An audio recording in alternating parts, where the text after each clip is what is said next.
Welcome to master కి TV. ఈరోజు రాజకీయాలకు సంబంధించి మాట్లాడాల్సి వస్తే ఢిల్లీ రాజకీయాలు ఎలా ఉన్నాయి, అలానే కవిత యొక్క బెయిల్ పిటిషన్ ఈరోజు కోర్టుకు రానుంది. సో ఆ బెయిల్ ఎలా జరుగుతుంది ఏంటి అనే విషయం మీద దాసరి విజ్ఞాన్ గారితో మాట్లాడదాం. విజ్ఞాన్ గారు, గుడ్ మార్నింగ్ అండి. నమస్తే అండి. నమస్తే. ఏంటండి దీన్ని మనం ఎట్లా ఏం జరగబోతుంది ఏంటి? ఒకటి ఏంటంటే కవిత బెయిల్స్ పిటిషన్ ఒకటి, ఇంకోటి ఢిల్లీ సీఎంగా కొత్త వారు బాధ్యత స్వీకరించే అవకాశం ఉంది అనేది ఒకటి. ఈ రెండు విషయాల మీద కొద్దిగా క్లారిటీగా మనం మాట్లాడుకుందాము. కవిత బెయిల్ గురించి మాట్లాడితే, బెయిల్ అనే విషయానికి కవిత చాలా దూరం. అసలు కవిత పక్కన బెయిల్ అనే పదాన్ని కూడా మనం పెట్టాల్సిన అవసరం లేదు, ఎందుకంటే అది ఇప్పట్లో రాదు. 100% అది. ఇంకా అసలు విషయానికి వెళ్తే, నిన్న చాలా స్ట్రిక్ట్గా జడ్జి వార్నింగ్ ఇచ్చింది కవిత తరఫున న్యాయమూర్తికి. రీజన్ ఏంటంటే, ఈమె సిబిఐ దగ్గర కూర్చున్నప్పుడు ఇట్టే ఉంటుంది, ఏం చెప్పట్లా. ఈడీ అడిగినా చెప్పట్లా, సిబిఐ అడిగినా చెప్పట్లా. వాళ్ళేమో విచారణ అని చెప్పి 5 రోజులు 10 రోజులు తీసుకుంటున్నారు, అడిగిన ప్రశ్నలు వేస్తానే ఉన్నారు. ఆమె ఏం చెప్పకుండా మీడియా రాగానే ఎగిరెగిరి పడుతుంది. కోర్టుకి వెళ్ళే టైంలో మీడియా వస్తుంది కదా, ఇది బీజేపీ కస్టడీ, సిబిఐ కస్టడీ కాదు, బయట వాళ్ళు ఏం మాట్లాడుతారో అదే క్వశ్చన్స్ వీళ్ళు వేస్తున్నారు. సరే, మరి వాటికన్నా ఆన్సర్ చెప్పు, నేను ఎవడొద్దన్నాడు? క్వశ్చన్లు వేస్తున్నారని తెలిసింది అంటే నీకు అది ఆ ప్రశ్నలు నీకు అర్థమవుతున్నాయి, అవునా? మరి ఆయన సమాధానం చెప్పొచ్చు కదా. నువ్వు సమాధానం చెప్పట్లేదని వాళ్ళు అడిగిందే మళ్ళీ అడుగుతున్నారు. ఈసారైనా చెప్తావేమో అని. నువ్వేమో చెప్పి చావట్లా, వాళ్ళేమో అడుగుతున్నారు. మీడియా రాగానే ఎగిరెగిరి పడుతుంది. అసలు మామూలుగా కాదు, అసలు అభివాదం చేయడము, నవ్వులు, అవన్నీ తెలుస్తున్నాయి. మీడియాని చూస్తే చాలు వెంటనే అసలు అంటే లేని ఉత్సాహం వస్తుంది ఈమెకి బయటికి, జనాలను చూసేసరికి. జైలు నుంచి బయటకు వచ్చిన తర్వాత విచారణ టైంలో అయితే మాత్రం ఏం లేదు, సైలెంట్ అంటే సైలెంట్. అమ్మ తల్లి, డబ్బులు ఎక్కడి నుంచి తీసుకున్నావు, ఎవరికి ఇచ్చావు, ఏం జరిగింది చెప్పు. నో, నాకేం తెలీదు.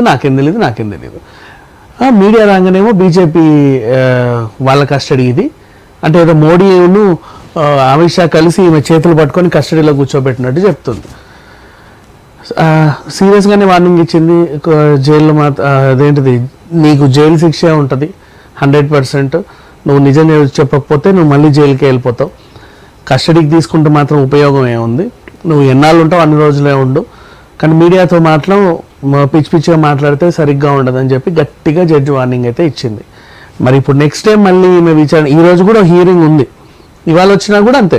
మీడియా కనిపిస్తే చాలా ఎగిరెగిరి పడుతుంది, మీడియా కనిపిస్తే ఎగిరెగిరి పడుతుంది. మీడియా ముందు అలా మాట్లాడడానికి సింపతి గెయిన్ చేయడానికి పొలిటికల్ మైలేజ్ జనాలకు వెళ్ళాలన్నమాట. అది అంటే బీజేపీ కస్టడీ అనగానే ఓకే. ఇది నన్ను అడిగితే, నిన్న కేటీఆర్ వెళ్ళాడు కదా, మీడియా దగ్గర రాగానే ఈ డైలాగులు చెప్పు, నేను బయట దానికి బూస్టప్ మేము ఇచ్చుకుంటామని చెప్పేసి చెప్పుంటాడు. ఆవిడ రాగానే బీజేపీ కస్టడీ అనింది. ఆమె నిన్న పదం అనిందో లేదో అందరూ బీజేపీ కస్టడీ అంటే రాసేశారు. అంటే ఇది కావాలనే ఆమె చేతి ఒక డైలాగ్ వినిపించి దాన్ని thumbnail గా వాడుకుందామని చెప్పేసి కేటీఆర్ ప్లాన్ అన్నమాట.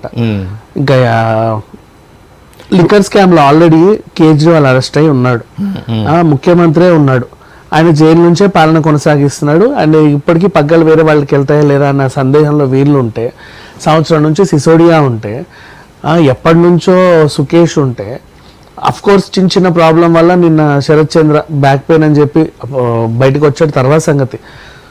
ఇంతమంది అక్కడ కొట్టుమిట్టాడుతూ ఉంటే ఈమె వచ్చి ఇది బీజేపీ కస్టడీ, బీజేపీయే తెచ్చిందా మరి వాళ్ళందరూ అనట్లేదు ఇది బీజేపీ కస్టడీ అని. ఇప్పుడు కేజ్రీవాల్ కూడా ఇది బీజేపీకి, మోడీ కావాలని నన్ను అరెస్ట్ చేయించాడు, ఇది బీజేపీ కస్టడీ ఆయన అట్లా. ఎప్పటి నుంచో ఉన్న సిసోడియా అనట్లా ఇది బీజేపీ కస్టడీ అని.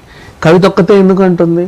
ఆ డైలాగులన్నీ వీళ్ళు నూరిపోస్తున్నారు. ములాఖత్కి వెళ్ళినప్పుడల్లా మీడియా కనిపిస్తే 1-2 డైలాగులు గబగబ వాగేసాయి, దాన్ని మేము బాగా బూస్టప్ ఇచ్చుకుంటాం, ప్రజెంట్ మనకు బాగా మైలేజ్ వస్తుంది అని చెప్పారు. అంతేగాని అసలు లిక్కర్ ఆమె ఎందుకు అరెస్ట్ అయిందనే విషయమే పూర్తిగా మర్చిపోయింది కవిత. అసలు ఆమెకి ఇప్పటికీ కూడా తెలియదేమో, అవును నన్ను ఎందుకు అరెస్ట్ చేశారు అనే దీంట్లో ఉంది.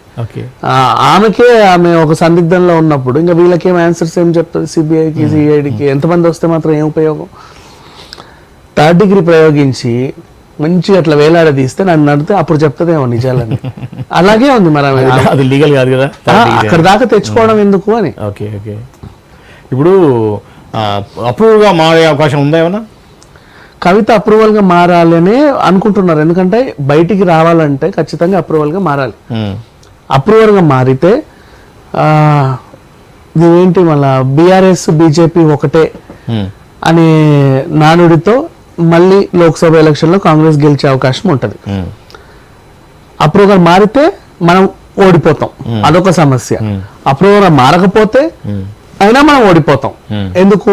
నువ్వు లిక్కర్ స్కామ్ లో ఉన్నావని, నువ్వు ఫోన్ ట్యాపింగ్ లో ఉన్నాడని మా నాన్న, సంబంధం లేని కేసులు నా గురించి కూడా మాట్లాడుతూ ఆ కేసు అని, డ్రగ్స్ అని, సినీ తారలు అని చెప్పి నన్ను అందరినీ బ్యాడ్ చేసేసింది మొత్తం ఈ కాంగ్రెస్ ప్రభుత్వం.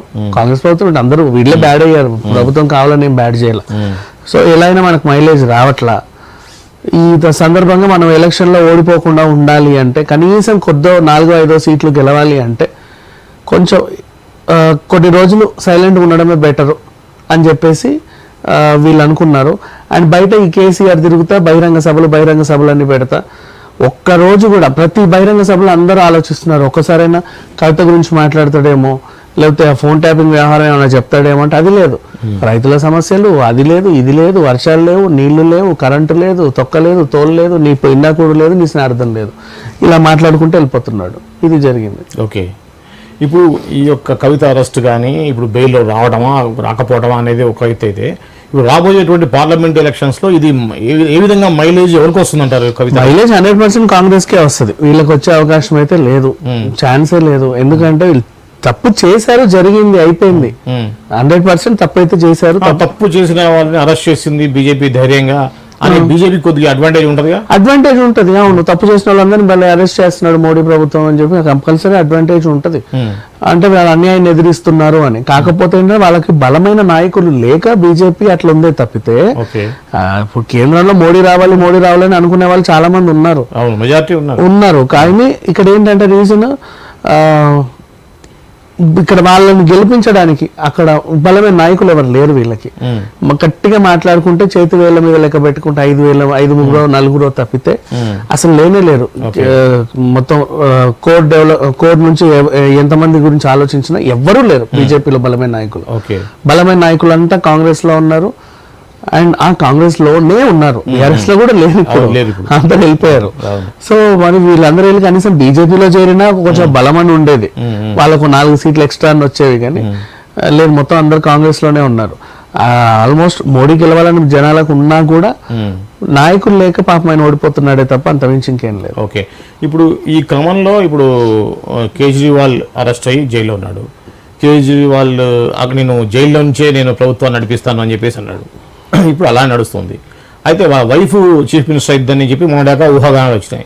ఇప్పుడు కొత్త పేరు వినిపిస్తుంది, సందీప్ పాఠక్ ముఖ్యమంత్రి కాబోతున్నాడు ఢిల్లీ అనేది. అది యాక్చువల్గా ఏం జరుగుతుంది, ఏం జరగబోతుంది, మీకున్న అవగాహన ఏంటి? సందీప్ పాఠక్ ఈయన ఏం చేస్తున్నాడంటే ఇంటింటికి వెళ్ళి ప్రతి ఒక్కరి సమస్యలు తెలుసుకుంటుండు. అదేంటి, ఇంతకుముందు కేజ్రీవాల్ వాళ్ళు వీళ్ళు ఉండే, ఈయన ఎవరో కాదు, వాళ్ళ పార్టీకి జాతీయ ప్రధాన కార్యదర్శి అంతే. ఈయన జనాల్లోకి వెళ్తున్నాడు. ఆయన ఈ పార్టీకి సంబంధించినటువంటి వీళ్ళ వేరే మంత్రులు ఉంటారు, వాళ్ళు కూడా తిరగట్లా ధైర్యంగా. వాళ్ళు ఎందుకు తిరగట్లేదు ధైర్యంగా అంటే వాళ్ళపై భయం ఏంటంటే ముఖ్యమంత్రిని లోపలేశారు, మనం ఒక లెక్క, మళ్ళీ మనం తిరిగితే మనల్ని ఏమంటారో అని చెప్పి. అయినా సరే ధైర్యంగా సందీప్ పాఠక్ అనే ఒక మనిషి జనాల్లో తిరుగుతున్నాడు. అండ్ ఆయన మీద కేసులు ఏం లేవు, క్లీన్ చిట్, కొత్త గొప్ప ఆయన మీద అరే ఈయన మంచోడు అనే ఒక అభిప్రాయం ఉంది.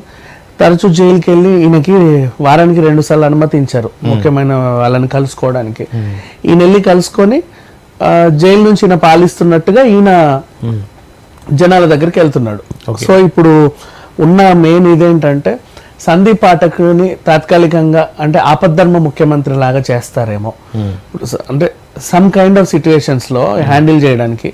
ఆపద్ధర్మ ముఖ్యమంత్రిగా ఒకవేళ సందీప్ పాఠక్ ఉంటే నెక్స్ట్ ఆయనే ముఖ్యమంత్రి అయ్యే అవకాశాలు కూడా ఉన్నాయి కదా అని చెప్పేసి అనుకుంటున్నారు. యాప్ నేతలు కూడా వాళ్ళు, అంటే యాప్ వాళ్ళకి కూడా పెద్ద ప్రాబ్లం ఏం లేదు, వాళ్ళు ఏంటంటే జనాలకు రావడానికి భయపడుతున్నారు. ఓకే, పెద్ద సార్ని అరెస్ట్ చేసిండ్రు, మనం వెళ్ళి రోడ్ల మీద తిరిగితే మనల్ని కూడా లోపలేస్తారు, ఎందుకు వచ్చిన గొడవ అని. కానీ చాలా ధైర్యంగా తిరిగేసరికి, అండ్ తిరగడం పక్కన పెడితే ప్రతి ఇంటికి వెళ్ళి డోర్ కొట్టి వాళ్ళ సమస్యలు తెలుసుకుంటూ రాసుకుంటూ వెళ్తున్నాడు. ఏది మన ధర్మవరంలో గుడ్ మార్నింగ్ ధర్మవరం మన కేతిరెడ్డి చేసినట్టుగా ప్రతిరోజు అట్లా వెళ్తున్నాడు అనమాట. అది కొంచెం మైలేజ్ వచ్చే అవకాశం అయితే ఉంది. అండ్ ఈయన తెలుస్తున్నాడు ఇప్పుడు జనాలకి, అరే ఒక మంచి మనిషి వచ్చాడు, ఆయన ఏజ్ కూడా ఎంతో 44 ఏళ్ళే, యంగ్, అండ్ పేరుంది, మంచి పేరు అయితే ఉంది. ఓకే, ఇంకా ఏంటంటారు ఇప్పుడు ఈ కవిత కేసు కానీ కేజ్రీవాల్ ఇష్యూలు కానీ ఇంకా మనం మాట్లాడుకోవాల్సిన విషయాలు ఉన్నాయా? ఇంకా ముందు ముందు ఏం జరగబోతుందని అనుకుంటున్నారు? కవితకైతే బెయిల్ రాదు, అది out and out. And Kejriwal మాత్రం ఇప్పుడు ప్రెసెంట్ ఆయన ముఖ్యమంత్రి పదవికి రాజీనామా చేస్తే ఆపద్ధర్మ ముఖ్యమంత్రిగా సందీప్ పాఠక్ ఉండే అవకాశం అయితే ఉంది. అండ్ నెక్స్ట్ సిబిఐ నన్ను అడిగితే May 31 వరకు కూడా కవిత కష్టమే. మనం ఇంతకుముందు అనుకున్నట్టు కోర్టు సెలవులు ఉంటాయి కదా, అప్పటి వరకు May 31 సెలవులు అయిపోతాయి అనుకుంటాం. ఆ తర్వాత బెంచ్ మీదకి ఏ న్యాయవాది వచ్చినా ఏ జడ్జి వచ్చినా సరే ఖచ్చితంగా నన్ను అడిగితే దసరా వరకు కవిత కష్టమే. ఈ లోపు ఆవిడ చాలా ఏదో రకంగా చేసి అప్రూవల్ గా మార్చే ప్రయత్నాలు అయితే వీళ్ళు చేస్తున్నారు. బయటికి రావాలంటే అప్రూవల్ మారే రావాలి ఖచ్చితంగా. నువ్వు అప్రూవల్ గా మారితేనేమో ఇక్కడ ఎలక్షన్ లో ఓడిపోతాం మనము. అప్రూవల్ మారకపోతే నువ్వు బయటికి వచ్చే అవకాశమే లేదు, లోపలే ఉంటావు. నువ్వు లోపల ఉన్నా సరే నువ్వు అంటే నీ శిక్షాకాలం పెరుగుతున్న కొద్దీ ఈమె నిజంగా చేసిందేమో అందుకే వీళ్ళకి బెయిల్ ఇస్తలేరని చెప్పి జనాల్లో గట్టిగా పడిపోతుంది అంతే. ఎందుకంటే ఇప్పుడు సరే బెయిల్ ఇచ్చిందంటే అయ్యో పాపం అరెస్ట్ చేసింది ఏదో కారణం చేత అందుకే బెయిల్ మీద బయటకు వచ్చింది అనుకుంటారు. నీకు అసలు బెయిలే ఇవ్వట్లేదు అంటే నువ్వు ఏదో చేసావనే, స్ట్రాంగ్ ఎవిడెన్సెస్ ఉన్నాయి, సరైన ఇన్ఫర్మేషన్ ఇవ్వట్లేదు, అవును అందుకే ఉంచారు అనుకుంటారు 100%. అండ్ ఇంకపోతే కవితని కేజ్రీవాల్ని కలిపి విచారణ చేస్తారని మనం ఇంతకుముందు అనుకున్నాం. ఇక్కడ ఏంటంటే కవితని సుకేష్ని కలిపి విచారణ చేస్తున్నారని చెప్పి కొత్త వార్త. సుకేష్ ఏం చెప్తున్నాడు అంటే అవును ఈమె నాకు ఇచ్చింది, నేను ఆ డబ్బులు ఇక్కడ ఇచ్చాను, ఈ డబ్బాలలో పెట్టి అక్కడ ఇచ్చాను, ఆ రేంజ్ రోవర్ కార్లో ఇక్కడికి వెళ్ళామని సీన్ తో సహా చెప్తున్నాడు మొత్తం. ఈమె అసలు నాకు ఏమీ తెలియదు అంటుంది.